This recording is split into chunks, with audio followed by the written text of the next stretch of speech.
नमस्कार, स्वागत, अभिनंदन। मित्रों, शब्द विकारी एवं अविकारी दो प्रकार के होते हैं। विकारी शब्द वे हैं जो किसी शब्द में विभक्ति, प्रत्यय, उपसर्ग लगने से उनका रूप परिवर्तित हो जाता है, जबकि अविकारी शब्दों का कभी रूप परिवर्तन नहीं होता और ये ही शब्द अव्यय के नाम से जाने जाते हैं। दूसरे अर्थ में कहें तो जिन शब्दों में लिंग, वचन, कारक आदि के संबंध से रूप में कोई परिवर्तन नहीं होता वे अव्यय कहलाते हैं। रूढ़ एवं यौगिक अव्यय के दो प्रकार हैं।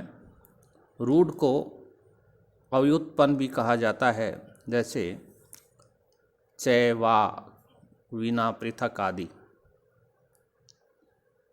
पठित्वा, पठितुम आदि धातु से निर्मित कृदंत अव्यय है। इन्हें ही यौगिक या व्युत्पन्न अव्यय कहा जाता है। कुछ तद्धित अव्यय भी हैं। तद्धित अव्यय विभक्ति बोधक, काल बोधक, प्रकार बोधक आदि होते हैं। समझने की दृष्टि से अवयवों को कालवाचक, स्थानवाचक एवं रीतिवाचक तीन भागों में विभक्त किया गया है। कक्षा 6 से 12 तक तृतीय भाषा संस्कृत के प्रश्न पत्र में 3 या 4 अंकों के प्रश्न अव्यय से संबंधित होते हैं। ये प्रश्न अति लघुतरात्मक होते हैं। एक मंजूषा में कुछ अव्यय शब्द दिए जाते हैं। मंजूषा के नीचे कुछ वाक्यों में अव्यय शब्दों की पूर्ति के लिए कुछ रिक्त स्थान दिए जाते हैं, जिनकी पूर्ति मंजूषा में दिए गए शब्दों में से उचित शब्द का चयन कर की जाती है। जिन वाक्यों में प्रश्नवाचक चिन्ह लगा रहता है उनमें कदा, किमर्थम, कुतः, कुत्र, कथम इत्यादि अव्यय आते हैं, अर्थात प्रश्नवाचक शब्द आते हैं। अव्यय प्रकरण को उदाहरण सहित समझते हैं। इस सारणी में अव्यय शब्द, उनका अर्थ तथा वाक्य में प्रयोग बताया गया है। सबसे पहले बात करते हैं कालवाचक अव्ययों की। ये मुख्यतः 12 प्रकार के होते हैं। स्वः, है, अधुना, इदानीं, कदा, कदापि, यावत्, तावत्, सम्प्रति, यदा, कदा, पूरा, विना। और इनके अर्थ हम जानते हैं। स्व अर्थात आने वाला कल, और प्रयोग देखते हैं तो अहम स्वः जयपुरम गमिष्यामि, मैं कल जयपुर जाऊंगा। है, बीता हुआ कल, यस्टरडे। राम है अत्र आगच्छत, राम कल यहाँ आया।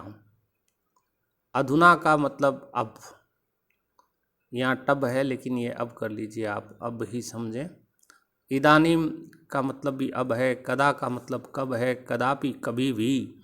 यावत, तावत, जब तक, तब तक। और संप्रति का मतलब है इस समय, हाल में, और अभी हाल ही में कहते हैं अपन, तो हाल में। यदा, कदा, कभी कभी। पूरा का मतलब पहले, प्राचीन काल में। जब हम कोई कहानी लिखते हैं कि एक बार एक राजा था या प्राचीन काल में राजा था, इस तरह से कहानी शुरू करते हैं तो पुरा दशरथ नाम राजा आसीत। प्राचीन काल में दशरथ नाम का एक राजा था। विना अर्थात बिना, विदाउट। धनम विना जीवनम व्यर्थम, धन के बिना जीवन व्यर्थ है। बहि, बह्य, इतस्त, अत्र, तत्र, कुत्र, यत्र, कुत्र, कुतः, ये सब स्थानवाचक अव्यय हैं। और बहि का अर्थ बाहर, इतस्तत, इधर उधर, अत्र, तत्र, यहाँ वहाँ, यत्र, कुत्र, जहाँ कहाँ, कुतः, कहाँ से, किधर से। और इनके प्रयोग है हम वाक्यों में करते हैं। रीतिवाचक अवयव में अपि, जिसका अर्थ है भी, आल्सो, टू, वृथा निरर्थक व्यर्थ, सहसा अचानक, ऑल ऑफ सडन, माँ का मतलब मत, बिना, नहीं, इति ऐसा, शनै धीरे, नूनम अवश्य, इव इस तरह से, की तरह समान, एव ही, यथा तथा, जैसे तैसे, ऊंचे उच्च स्वर में, जोर से, ऊंचा, किमर्थम किस लिए, क्यों, यतः की। और अगर वाक्यों में इनका प्रयोग देखें, अपि अर्थात भी का, रमेश अपि जयपुरम गमिष्यति, गतिष्यति नहीं है, ये गमिष्यति है। रमेश भी जयपुर जाएगा। वृथा यानी व्यर्थ में, निरर्थक। स वृथा हस्ती, वह व्यर्थ में ही हंसता है, बिना काम के हंसता है। सहसा अचानक, माँ का मतलब है मत, नहीं। असत्यम वा वदतु, झूठ मत बोलो। इति का मतलब ऐसा। स्नेह धीरे।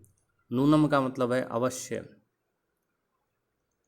नूनम अहम उत्तीर्णम, उत्तीर्ण भविष्यामि, मैं अवश्य उत्तीर्ण होऊंगा, होंगी। एव ही, त्वम एव माता च पिता त्वमेव, तुम ही माता एवं पिता हो। यतः की, रमा अवदत्, रमा बोली, यत की, अहम उत्तीर्ण भविष्यामि, मैं उत्तीर्ण होंगे। चैनल को सब्सक्राइब नहीं किया है तो कर लें, बेल आइकॉन को दबा दें। आगामी वीडियो में फिर मिलेंगे किसी एक नए विषय के साथ। धन्यवाद, नमस्कार।